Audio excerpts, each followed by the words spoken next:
2022, l'année la plus dévastatrice jamais enregistrée sur le front des incendies. Cet été-là, la Gironde se consume. Une prise de conscience. Le fléau climatique n'épargne plus les zones tempérées. Comment la France se prépare pour cette nouvelle saison à risque? Quelles leçons ont été tirées de l'été dernier?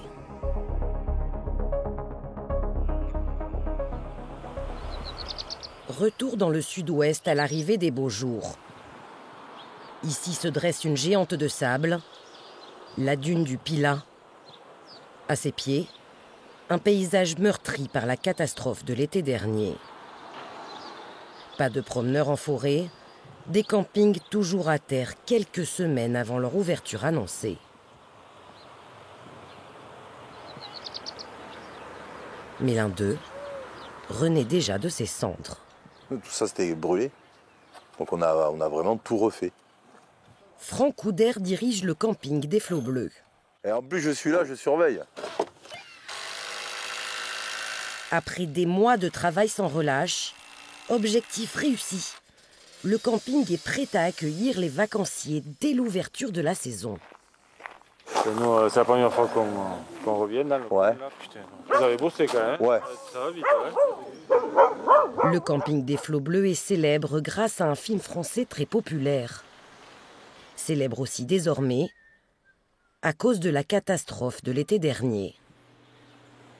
Un incendie, totalité du camping qui brûle, non. Personne, je crois, ne pensait à ça. Tout est parti en fumée. Plus de souvenirs, plus de photos, plus rien. Mais bon, c'est du matériel. Toulouse? Il est chez lui? Bah oui. Qu'est-ce qu'il y a, mon chat? Bah c'est un peu la mascotte. On n'a pas réussi à le récupérer avant que ça prenne feu. Il a traversé toute la forêt. C'est une association qui l'a retrouvé. Et il a été en soins intensifs pendant une dizaine de jours. Petit à petit, les habitués reprennent leur marque. Ce couple vient depuis 25 ans en vacances à la dune du Pilat. Ah, la belle dune du Pilat, pas belle? Aujourd'hui, ils peinent à reconnaître la nature qu'ils aimaient tant. L'impression qu'on a eue quand on est arrivé donc, ce matin, eh bien, en fait, c'est tout de suite, on s'aperçoit qu'il y a un manque d'arbres de pins. Parce qu'en fait, c'est quand même ici, localement, c'est la beauté, c'est les pins. Quand on arrive, on se dit, waouh, mais il n'y a plus d'arbres. La crainte, c'est que oui, est-ce qu'on est vraiment à l'abri à 100% que ça le refasse? Moi, je ne suis pas sûr. Voilà. Le risque d'une nouvelle catastrophe est dans tous les esprits.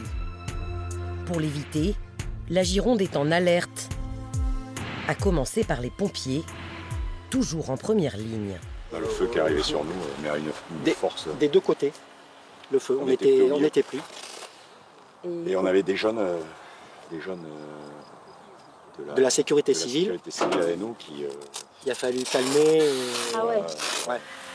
Face aux dangers grandissants, les soldats du feu s'adaptent. Désormais, c'est tous les jours qu'ils sortent s'entraîner en forêt. Il faudrait mettre un CCF en aspiration sur le plan d'eau. L'occasion aussi de tester le matériel, du moins ce qu'il en reste, après les ravages de l'été dernier. Donc là, vous pouvez voir l'intensité du feu. Ici, on a un coffre et on peut voir que tout le métal a fondu. Sur les pires années, on va perdre un camion, mais 3 comme ça, c'est très rare. Moi, je ne l'ai jamais vu jusqu'à présent. Et pour les engins qui peuvent être remis en état, c'est une course contre la montre. Tout l'hiver, on a continué à réparer. Nous, ça ne s'est pas arrêté, quoi. On a réparé tout le temps pour avoir le maximum de camions cet été. Mais on ne les aura pas tous. Pour l'achat de nouveaux camions et d'autres équipements, l'État promet 36 millions d'euros aux pompiers du Sud-Ouest.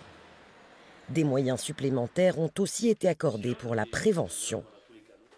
Une victoire pour le maire de Biganos qui le demandait depuis longtemps.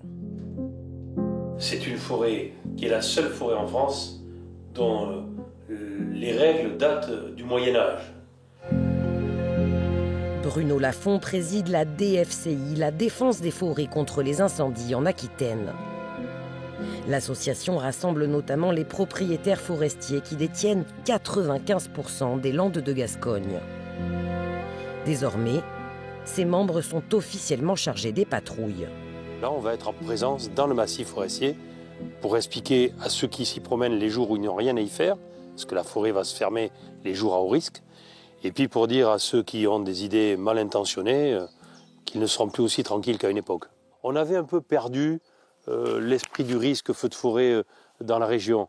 Et là, ce qui est arrivé l'an dernier, je pense, a servi des détonateurs pour la France entière en termes de modification du climat, mais pour notre région, de se dire, c'est plus comme avant.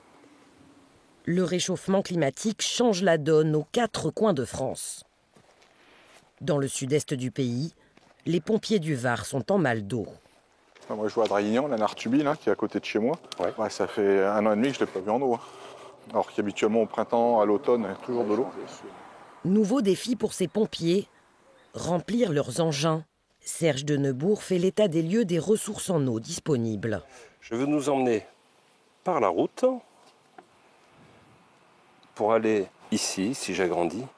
C'est un point d'eau naturel pour le pompage. Avant l'été, certains points de ravitaillement sont déjà à sec. Impossible d'y trouver de quoi alimenter les lances à incendie.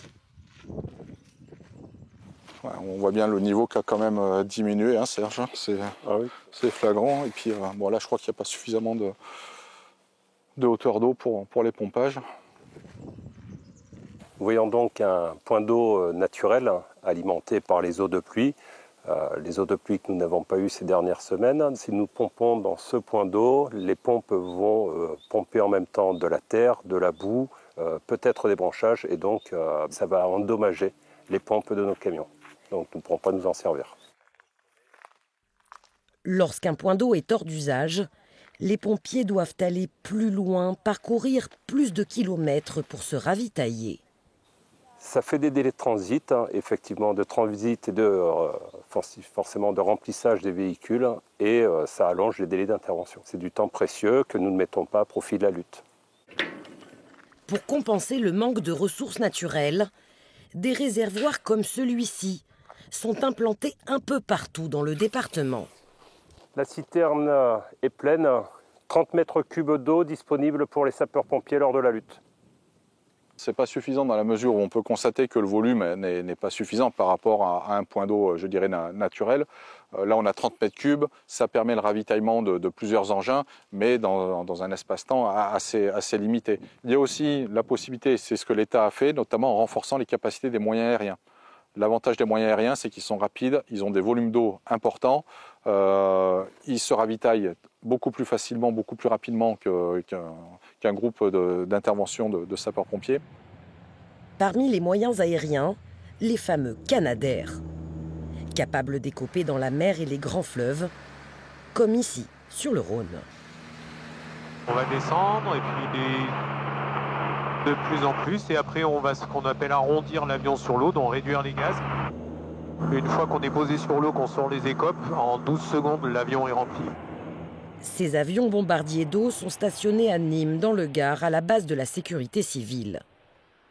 En plus des 12 qu'elle possède déjà, la France a annoncé l'achat de 4 Canadair supplémentaires, dont 2 financés par l'Union européenne. Mais il faudra patienter.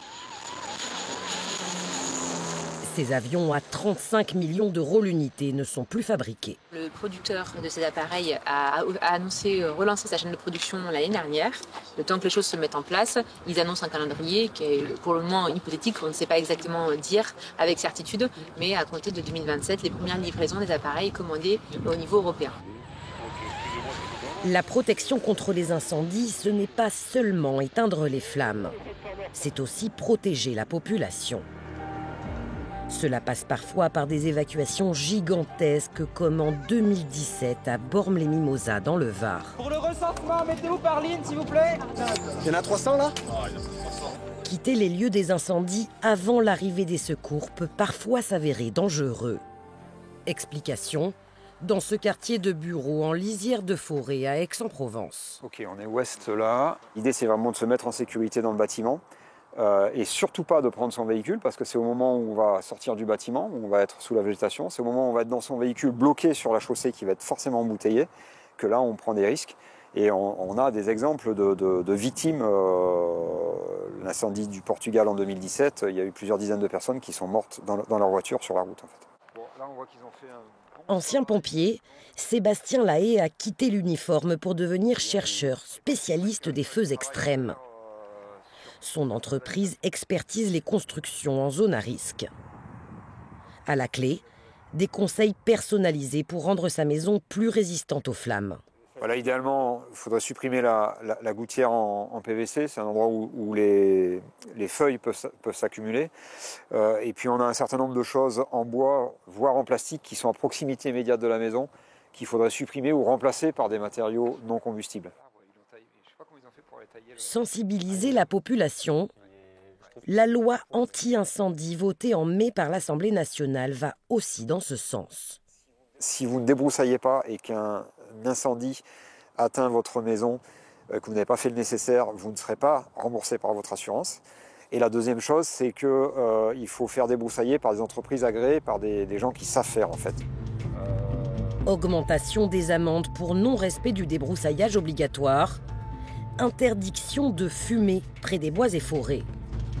La France renforce les sanctions. Objectif, limiter les départs de feu provoqués par des particuliers et ainsi éviter une saison chaotique, comme celle de l'année dernière.